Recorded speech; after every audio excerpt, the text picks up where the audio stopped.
we'll begin the second part of the chapter by looking at a game that I played in 2006 when I was 1985.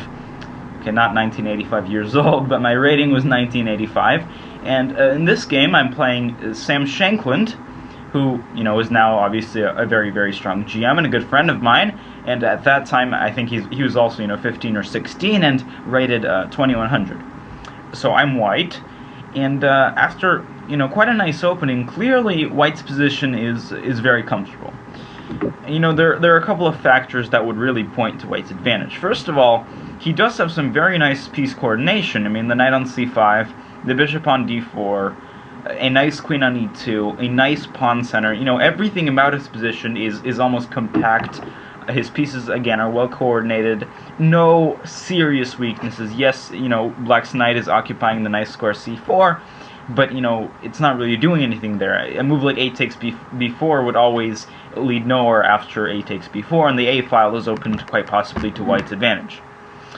Now, you know, a second question that is obviously harder to answer is, well, what do I do here for White? And at first I was contemplating some kind of queenside play with, I mean, rook fb1 maybe, but then, you know, it didn't take more than a couple of minutes to realize that after, you know, the simple rook fb8, given some time, Black could either try to somehow, you know, shore up the queen side and then begin operations on the king side with moves like f6, and I'm talking about, you know, the distant future here. Obviously this isn't still reality, but, you know, what I was more afraid of was this idea of playing simply bishop f8, and let's say Black is given one more move, bishop takes c5, bishop takes c5, let's say c takes b4, a takes b4, queen b7, and I was quite afraid that in this position I simply don't have enough firepower to at all prove an advantage. So, you know, something like queen e1 trying to hold control of the a file would lead absolutely nowhere. Rook takes a1, rook takes a1, and rook a8, and I think Black's position is perfectly comfortable. So clearly then, White has to do something more forceful. He has to find some other way to almost prove his advantage. And, well, logically enough, the area that I thought that I really have the best chance in is the king side. And once again, you know, my pieces aren't optimally located to begin an assault on the king side. I mean, the knight on c5 is totally out of the action. The bishop on d4, while centralized, it's more of a defensive piece than really an attacking piece. But having said that, I mean, if we just take a look at a move like rook f3, it's clear that given some time, after moves like rook h3, queen f2, queen h4, maybe forcing weaknesses like h6, White will play g4. Clearly, White's attacking chances are not purely illusory. They're very much real. And then I figured that if I can use this, you know, I can use the shored up position of the queen side, I can use the fact that Black can hardly create any chances on the queen side to my advantage. I can take that extra time that will be used up by Black to try to somehow consolidate his forces and create chances. I can use that time to create my own attacking chances on the king side. So in this position then, the question became, well, do I begin attacking immediately? And at first I considered a move like h4 to be a very, very real possibility. But then I asked myself this very annoying question. Let's say, for example, that Black would play, I don't know, rook fb8, for example. You know, this is a very, very general, you know, sort of example line. What I was afraid of is that after something like h5, queen c8, let's say rook f3, c takes b4, or c takes b4, you know, I was very afraid that White simply does not have enough firepower to conduct a real attack on the king side. I mean, besides moves like bishop f8, which can cause some trouble, I mean, knight takes a3 becomes possible, doubling on the a file becomes possible. You know, I just wasn't at all sure that this was a realistic attack. Now, in retrospect, it's quite possible that rook f3 is still a feasible move, and that rook h3 does indeed create some serious chances, but I did feel that I really need to create some kind of bigger, you know, bigger attacking, almost battlefield on the king side in order to really prove an advantage.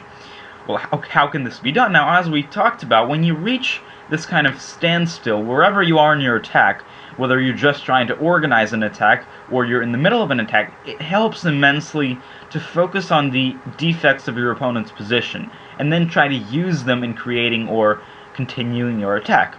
Well, in this case, asking myself that question, first and foremost, obviously the bishop on g7 is very weak. It's not controlling anything. It's merely, so to speak, a big pawn. But in addition, if you look at the f6 square, if white were to, again, we sort of idealize the situation here, if white were to place a knight on f6 with check, a move like bishop takes f6 would be a very serious concession, because after e takes f6, clearly all of the dark squares on the king side are dreadfully weak for black. And if king h8, then already the move rook f3 followed by rook h3, that comes with greater effect, because the knight on f6 clearly plays a huge part in the attack. And now all that's left is, to follow this two-step plan that we saw in the last game, Vigenyan-Plonanich. First of all, you almost have to convince yourself that your idea might be more than an illusion. Obviously, very often it isn't possible to take advantage of the defects in your opponent's position. But very often you have to convince yourself and sort of get rid of that mental wall that tells yourself that you're dreaming, and actually try to find a way, however whimsical, however unreal, to turn this idea that you found into reality. Because, you have to face the truth. If you put a knight on f6, the position might be nearly winning. So then I began looking, and I thought, well, the knight could go to d3, and then it could go to f2, and then to g4, and then to f6. But I was a bit worried about a move like, let's say, rook a8 actually doesn't work because of bishop c5, but let's say, for example, a takes b4, let's say a takes b4, queen b7, and now knight f2, and this just comes too late. Rook takes a1, rook takes a1, rook a8, and once again, there just won't be enough firepower to really organize a serious attack on the king side. If white is to allow black to trade both pairs of rooks, the queen on a8 might threaten to penetrate via a1. The position really complicates and becomes far more double-edged than it was. So clearly then, I have to act either more forcefully or somehow once again force another concession from black. And hopefully, you can pause the video here and take 2 or 3 minutes to try to find a way to improve the speed of this maneuver. You know why knight d3, knight f2, knight g4 doesn't work. It's too slow, so clearly you have to find a way to improve on that idea. And give yourself, a serious pat on the back if you found white's best move here, which is knight e4. Really, a very nice combination of subtlety and concreteness. White uses the inherent concrete idiosyncrasies of this position. Once again, this might look like a coincidence, but if you've noticed in all 3 or 4 examples that we've looked at, there were these idiosyncrasies that allowed one side to execute his idea. When you're, determined and goal-oriented and really looking for ways to accomplish and to put your idea into effect, you will be rewarded by these specific features of the position that will allow you to improve upon your idea and find the best way to execute it. In this case, obviously d takes c4, queen takes c4 is just a miserable position. The c6 pawn is terribly weak, the e4 pawn is terribly weak. White just has a very, very strong central bastion, the bishop, the queen, and of course this is just not what... Okay, h5 really doesn't help, that was just a mouse slip. Clearly, of course, black's position is very undesirable. I can simply move my queen to e2 if worse comes to worse, and take the pawn on e4.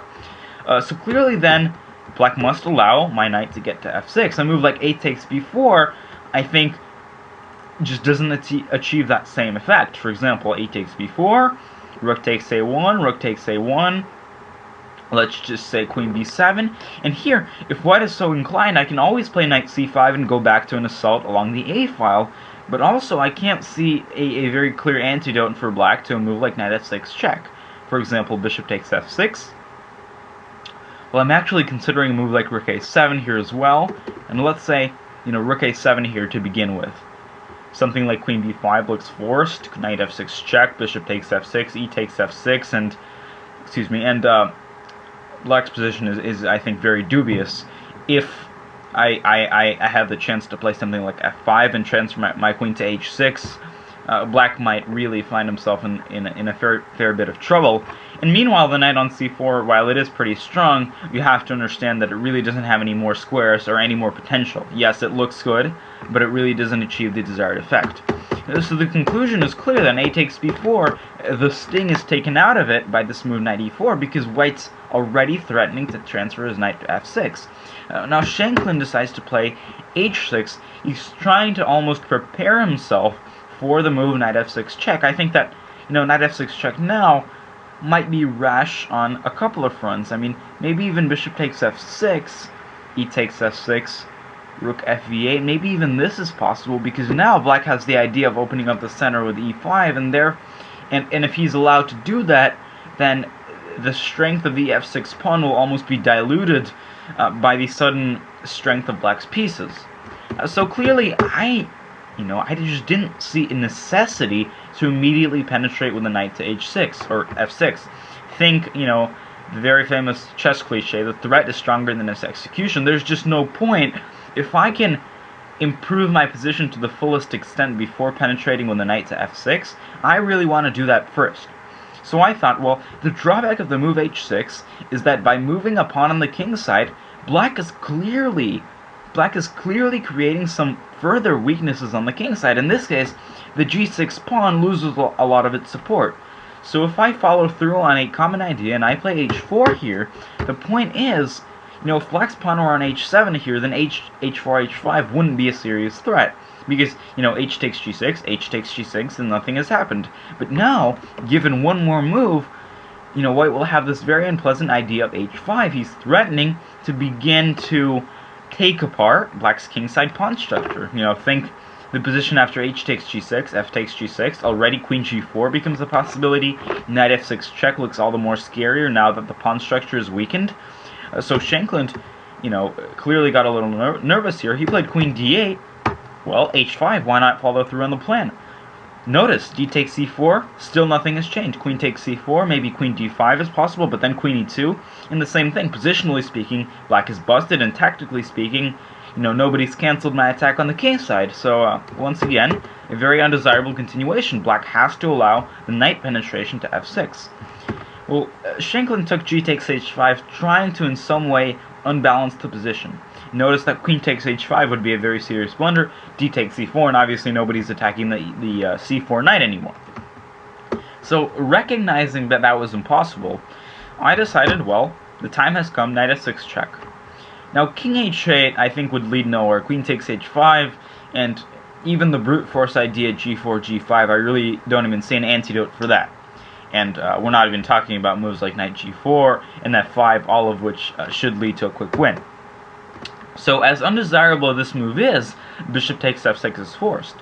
Now e takes f6 was played, Shankland king h7 trying to find some kind of shelter for his king. And now the attack begins in earnest. Queen takes h5, queen e8, rook f3, rook g8, rook h3, following through on the attack. Simply mobilizing the reserves. Remember the rook lift in Naroditsky-Landau, that game that we saw after looking at Bagirov-Gufeld.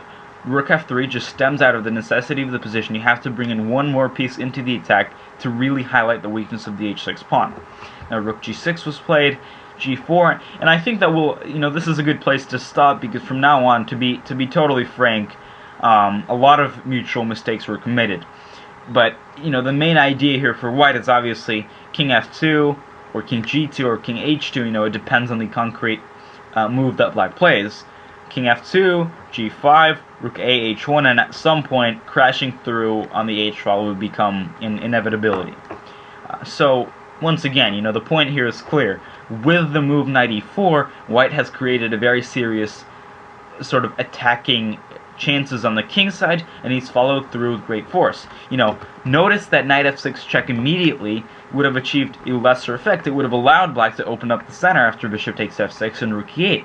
But improving the position first and forcing further concessions, think h4. Forcing this passive move queen d8, h5. Now black has to ruin his pawn structure by playing g takes h5, and only now, when queen takes h5 is unfortunately impossible, we play knight f6 check. This move comes with greater effect. Now king h8 is impossible. Bishop takes f6 is forced.